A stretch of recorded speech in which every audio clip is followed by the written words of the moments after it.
Salutations everyone, and welcome to What Mattered. What mattered this week? Super Smash Bros. Came out on the 3DS. Do I need to say more?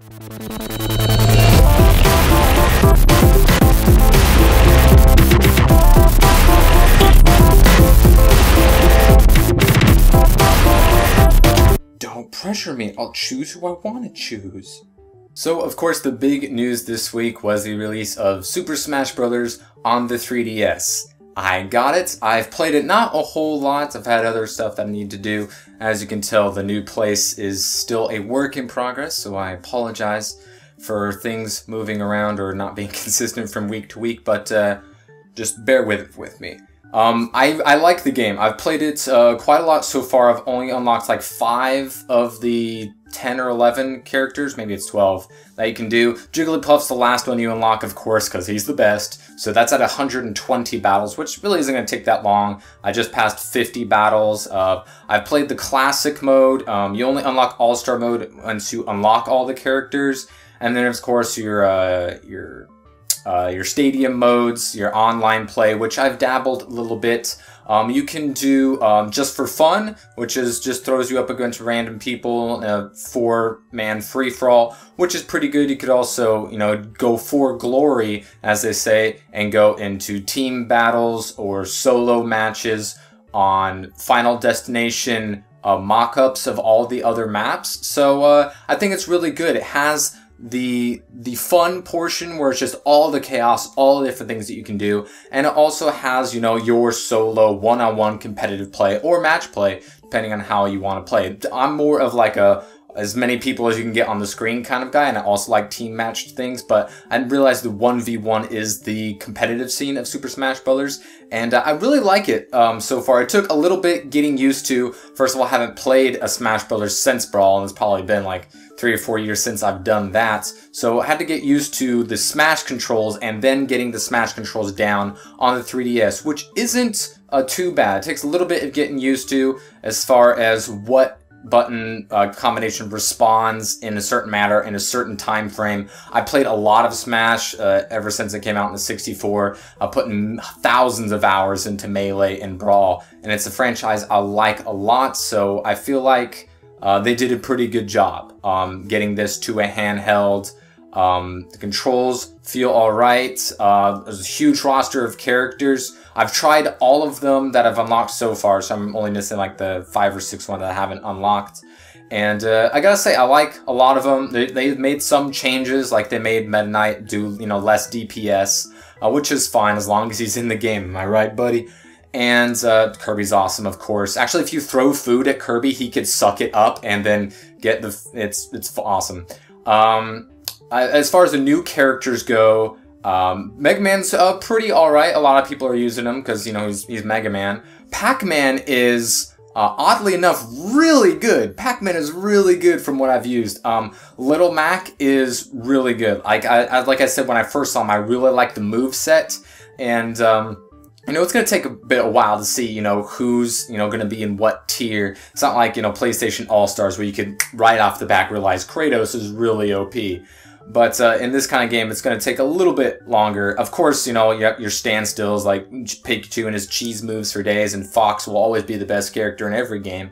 But Little Mac is really good. I played some competitive against a guy who was just using Little Mac, and he was just annihilating me. That character seems really good. There's a lot of damage, a lot of trapping, and they've gotten rid of edge guarding, so that was a big thing in the competitive scene is edge guarding. So they've taken care of that. So if someone's on the ledge and you get on the ledge, you'll take that ledge from them. They can't guard that edge no more. So as far as some of the items go, they have a lot of the older ones, and you got new assist trophies, new Pokemon balls, new swords and stuff. I like most of them.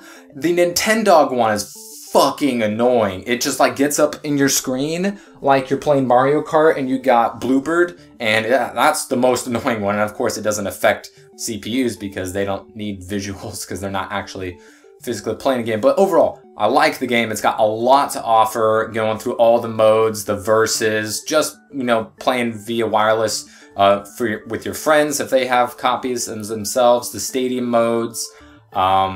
The Master Hand Crazy Hand battle at the end was a little different, and also like it turns into like a dog and then a bunch of swords.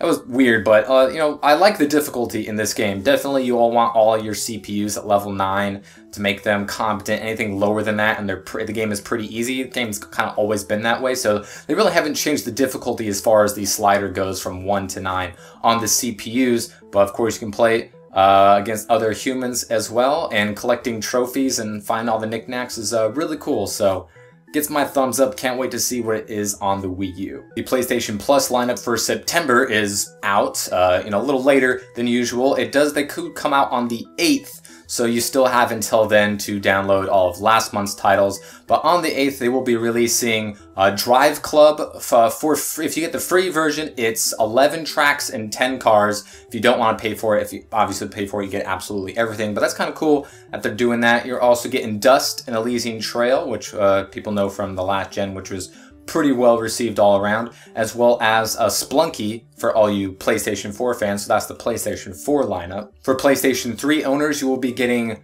Dungeons & Dragons Chronicles of Mystara, or something. Roll D20, you'll figure it out.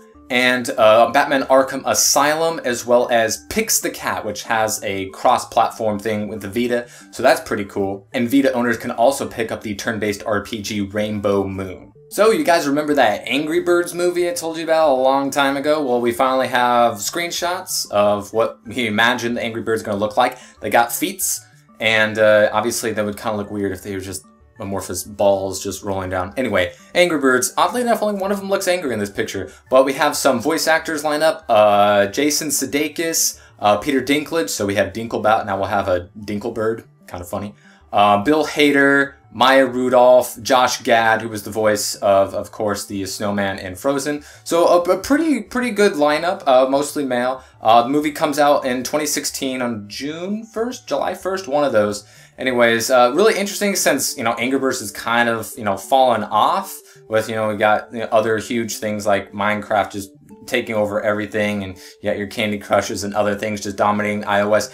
Angry Birds still a good, strong IP, and I think the movie can do fairly well if it's marketed correctly, and if, you know, the game is still in popularity, you know, 2 years from now, then as long as it's still relevant, and this movie will help that trend keep on going, as well as merchandising and stuff, it could be pretty good for them. As far as the quality of the movie, I don't know. They got some pretty funny, awesome actors voicing the characters, but of course it's just all about the writing and animations, so we'll just have to see for ourselves. In other 3DS news, when it comes to the Pokemans for the X and Y and upcoming Ruby Sapphire, a new gift Pokemon has been put out, so you can just click that mystery gift on the DS. You just go to the start menu, click mystery gift, and you get a free Pumpkaboo. I don't know how to say it, but it's the pumpkin Pokemon, obviously, for October, for Halloween. He knows Trick or Treat and some other scary ghost stuff. And you can, of course, you know, trade him to your friends and have him evolved into Pumpkin Giant, the Great Pumpkin. I don't fucking know. Anyways, I mean, I got it, obviously. They haven't done really a lot of free Pokemon as far as, you know, the mystery gifts goes. I think this is only the 3rd one. They had the Torchic at launch, and they had the moth guy with the fancy wings, and this Pumpkaboo. GameStop is finally going to be starting their distribution events, starting with a shiny Gengar later this month. I think it starts on the 27th in America and November 1st in the UK. Don't quote me on that. The article is below if you want to click on it. And that will be having him with his Gengarite Mega Evolve Stone, so you don't have to worry about if you don't have that or not. So everyone gets a free shiny Gengar who turns in white when he's Mega Evolved. So that's pretty cool. They're also having a Beyonce, I don't know, that one Pokemon. I forget what he looks like, actually. GameStop, or at least Game Stores, the article didn't really say if it was GameStop, but it's always been GameStop, so I imagine it would be them. Giving those out also at the beginning and mid-November, depending on where you live. And its Mega Evolve Stone will be in Ruby and Sapphire, so you can go ahead and transfer that puppy over and get your Beyonce Mega Evolved. So that's cool stuff. They did a lot more of this, I feel like, with Black and White. you know, in the first year of X and Y, we've only seen a few, so hopefully they'll start pumping out those a little faster. You get your codes at your local GameStop, you know, if you have one close to you, that's cool. But the mystery gift kind of should, you know, bypass that, I feel like, for the most part, unless, you know, it's just the GameStop, like, contract, which I'm sure it is. Still, more free Pokemans. Come on, we gotta catch them all. Just give us a couple for free. That'd be cool. And in TV news, some of you may have noticed that today was the first day in over 50 some odd years that there were no Saturday morning cartoons on television, on cable networks. You know, NBC and CBS stopped in the early 90s.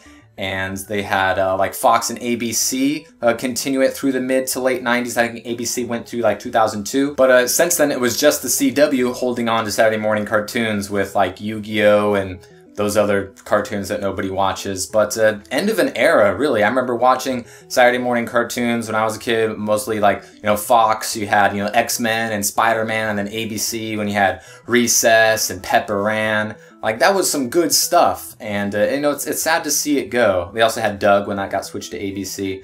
But it's kind of really just telling of the times. All the other cable networks have, you know, dropped Saturday morning cartoons since the FCC instated the whole, you have to have 3 hours of educational programming a week on your show, on your channels.